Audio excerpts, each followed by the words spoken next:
Сәлем құрметті арыстандар, бұл қараша айына арналған толық жылды жорамал. Қараша айы арыстандар үшін эмоциялық тұрғыдан бай, өте терең және мағыналы кезең. Бұл ай сіздің ішкі баланс, яғни ішкі тепе-теңдігіңізді, отбасылық өмірді және әлеуметтік мәртебені қайта қарауға мүмкіндіктер әкеледі. Көптеген оқиғалар сіздің төртінші секторда үй, отбасы, біздің тамыр, негіз сонда шоғырланады. Сондықтан басты назар жеке өмірге, үй жағдайына, туыстық қарым-қатынастарда және мүлік мәселелерінде болады. Кейде сізге көрінетін бөгет немесе кідіріс шын мәнінде ғаламның бір белгісі болмақ. Яғни сізге бір сәтке тоқтап, дұрыс бағытты қайта ойлануға мүмкіндік беретін ескерту болмақ.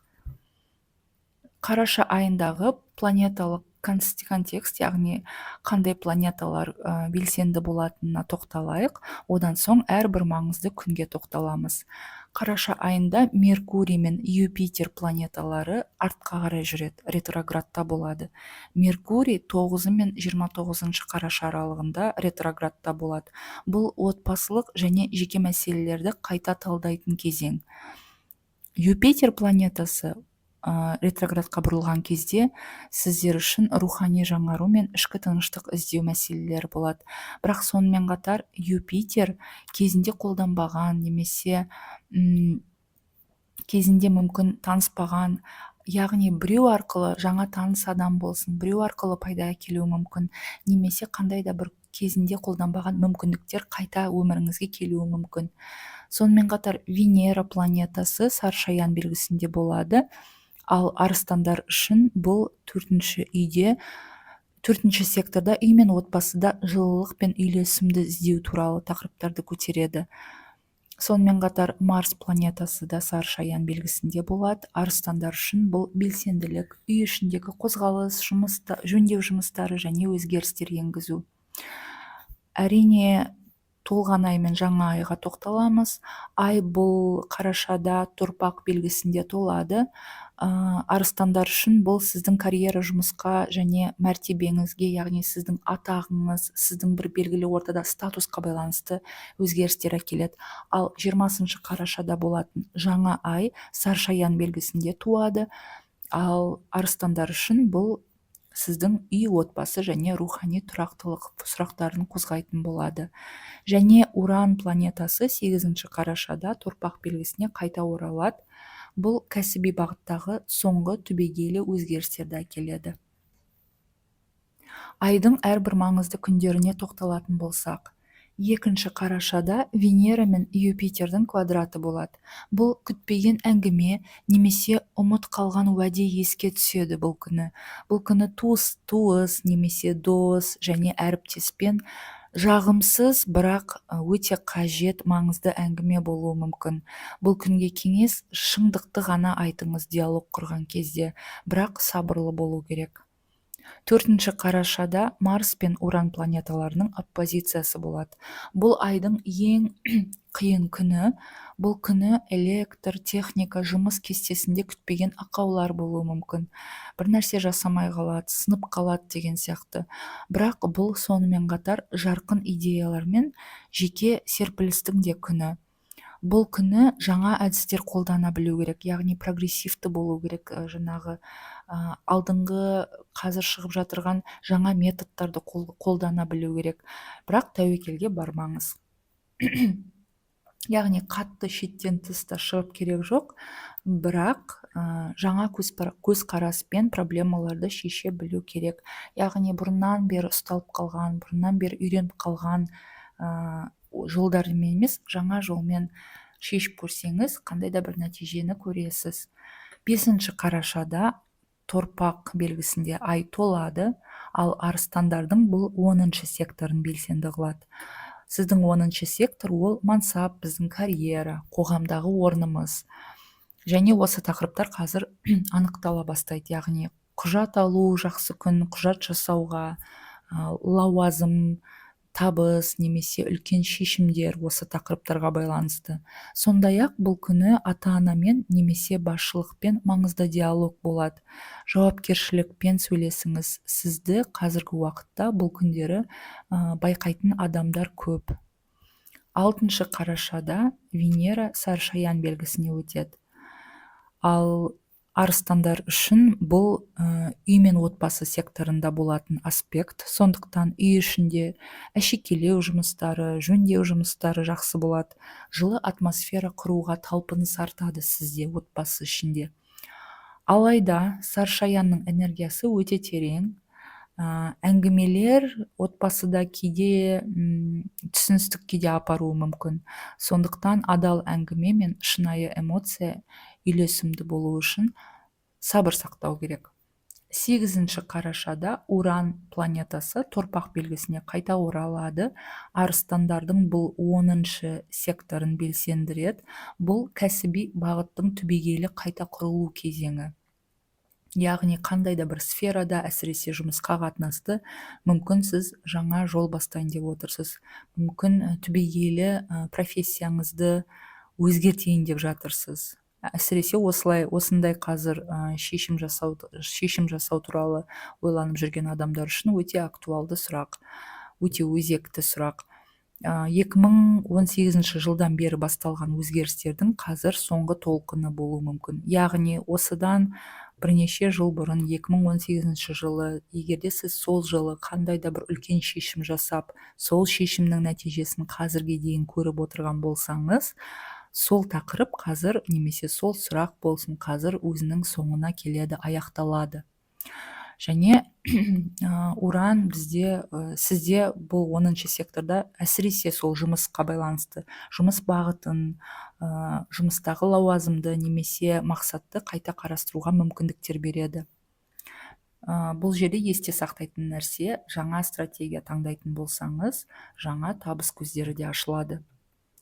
9-12 қараша аралығында Меркурий планетасы ретроградта болады, яғни артқа қарай жүреді.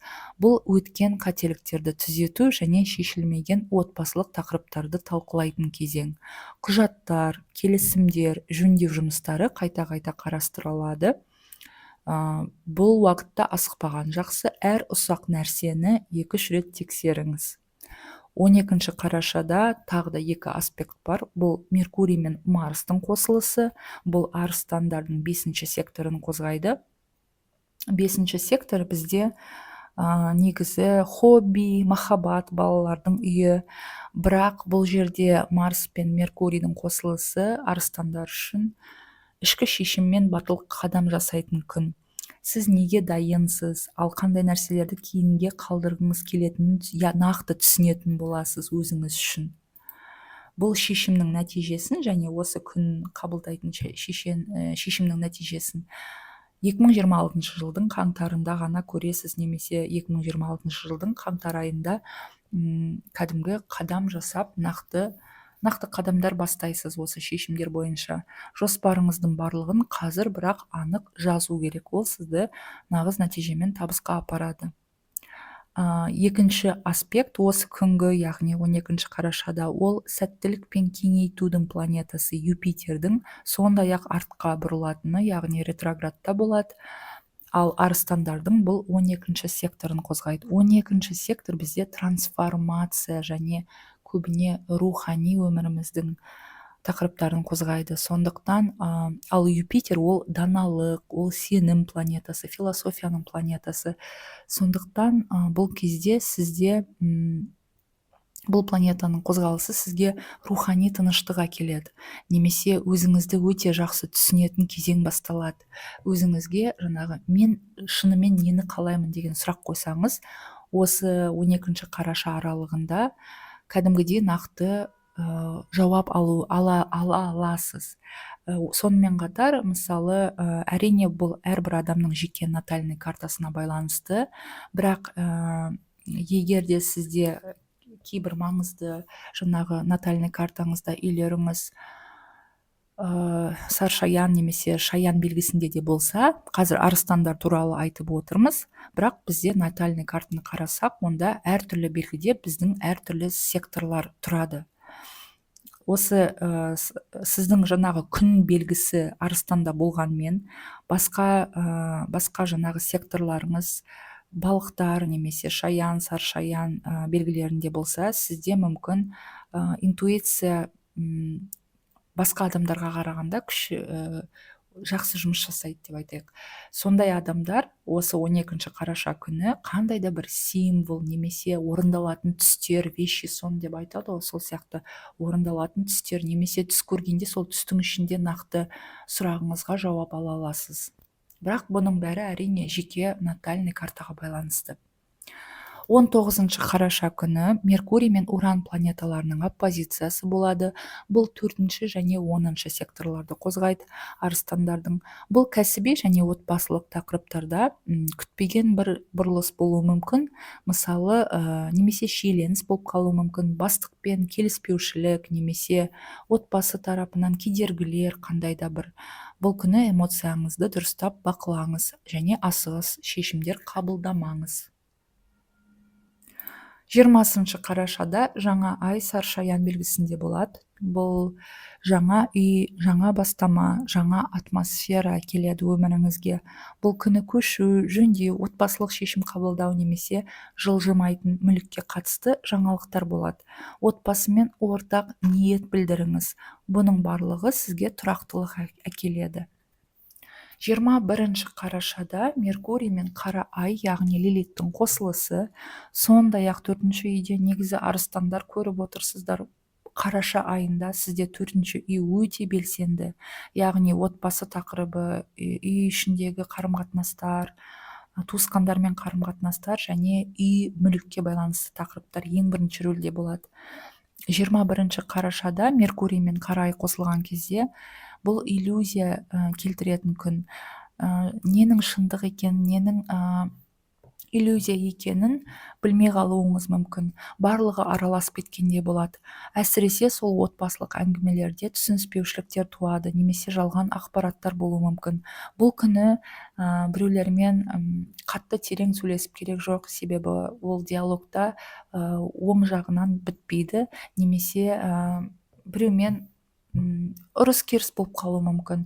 Және бұл күні сатып алу, үлкен бір қымбат нәрселерді сатып алуды кейінге қойған дұрыс, және келісім шарттарға қол қоймаған дұрыс.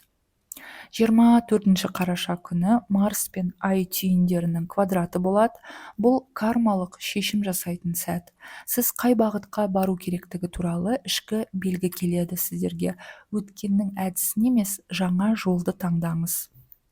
25 қараша күні Меркурий мен Венера планеталарының қосылысы болады. Бұл өте жақсы күн, жылы сөздер, татулық күні. Себебі Меркурий бізде коммуникация планетасы, біреулермен жаңағы сөйлесетін, танысатын, қандай да бір келісімдер жасауға өте жақсы.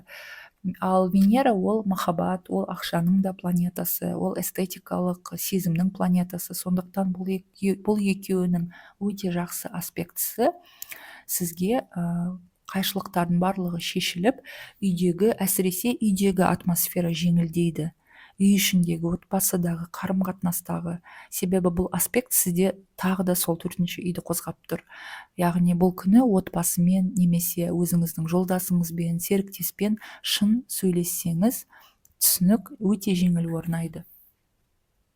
28 қараша күні Венера мен қара ай қосылады, сондай-ақ 4-ші секторда. Бұл күні шамадан тыс эмоция, реніш немесе артық қамқорлық байқалуы мүмкін.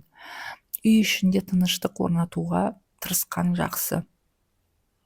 30 қарашада ай өте тамаша аяқталады және желтоқсан айына қарай өте жақсы түзелетін болады. Венера мерген белгісіне өтеді. Сіздің 5-ші секторда арыстандардың яғни бесінші сектор ол бізде махаббат, ол балаларға қатысты жаңалықтар, ол шабыт, хоббиға байланысты шабыттар жақсы жүреді. Немесе өзіңіздің жұмысыңыз шығармашылыққа байланысты болсақ, 30 қарашадан бастап жаңа этап, жаңа кезең басталады. Айдың соңында махаббат, қуаныш энергиясы артады. Жаңа танысулар, флирт, роман немесе балалардан қуанышты жаңалықтар келеді.